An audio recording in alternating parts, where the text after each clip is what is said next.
Donc voilà un Roomba version 600 et quelques, 630 exactement. Donc je vais vous expliquer comment on remplace les pièces de ce Roomba quand ça fonctionne pas.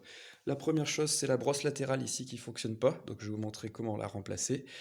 Mais parfois aussi, vous pouvez constater que c'est les balais qui sont situés ici, ces brosses-là, qui ne fonctionnent pas. Donc pour voir si c'est là qu'il y a un souci d'aspiration, vous mettez en route tout simplement votre Roomba et vous regardez dessous.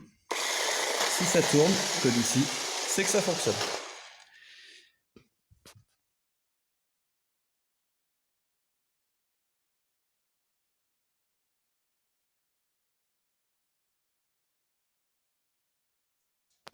Donc je retourne mon Roomba, j'ai enlevé le ramasse-poussière. Du coup, vous voyez qu'il y a 4 vis. Voilà. Donc il s'ouvre avec un tournevis PZ2 classique.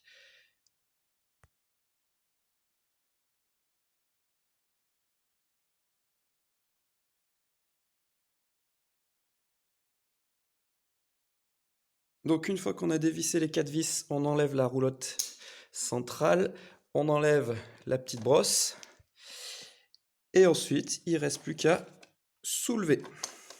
Voilà.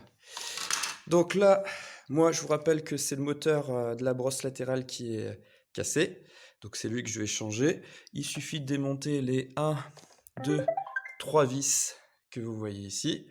Si vous voulez changer la batterie, comme vous venez de l'entendre, il suffit de soulever ça et de remettre une neuve. Et lorsque c'est les brosses centrales qui ne fonctionnent plus, il suffit de dévisser ce vis-là, ce vis-là, ce vis-là, ce vis-là avec un tournevis PZ1, vous l'enlevez et vous remettez le nouveau boîtier. Donc là aussi, je ne vous ai pas dit, c'est un tournevis PZ1. Donc mes pièces en général, je les achète tout simplement sur eBay et j'essaie de trouver le meilleur prix. Voilà.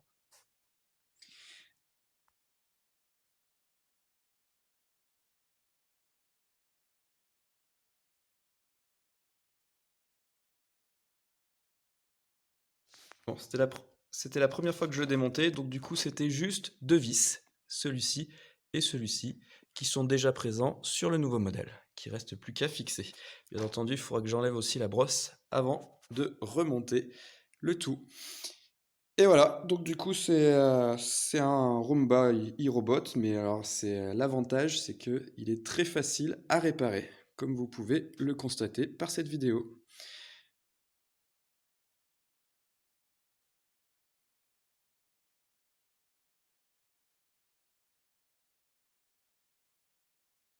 Petit conseil avant de remonter votre Roomba, je vous conseille de l'aspirer avec un aspirateur classique, puisqu'il y a toujours un peu de poussière qui s'y glisse. Et voilà, j'espère que cette vidéo vous a plu. N'hésitez pas à aller voir mon blog pour plus d'informations et prendre le temps de tout relire.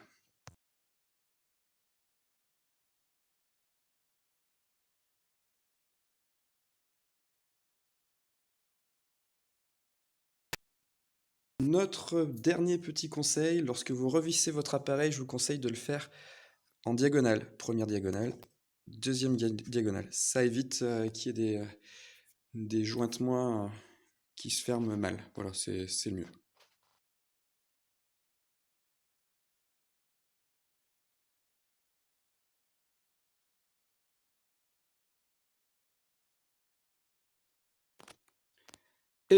Et le test final, vérifiez que votre appareil fonctionne bien de nouveau.